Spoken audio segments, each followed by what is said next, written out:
Inirekomenda ni United Nations Special Rapporteur Irene Khan ang pagbuwag sa National Task Force to End Local Communist Armed Conflict o NTF-ELCAC. Anya, ginagamit ang red tagging para patahimikin ang lehitimong pagkwestiyon at pagkontra sa gobyerno. Ang itinuro raw ng ilan niyang nakausap ay ang NTF-ELCAC. Pinalagan niya ng National Security Council. Malaki raw ang nagawa ng naturang task force sa pagsugpo ng terorismo. Inirekomenda rin ni Khan ang pagbasura sa anti-terror law. May probisyon daw ito para sa warrantless search and arrest na lumalabag sa karapatang pantao.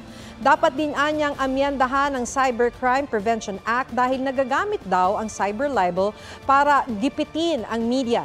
Sabi ng palasyo, bukas sila sa mga reforma pero mahirap daw talagang maintindihan ang kabuuang sitwasyon sa bansa sa loob lang ng 10 araw gaya ng inilagi ni Khan dito.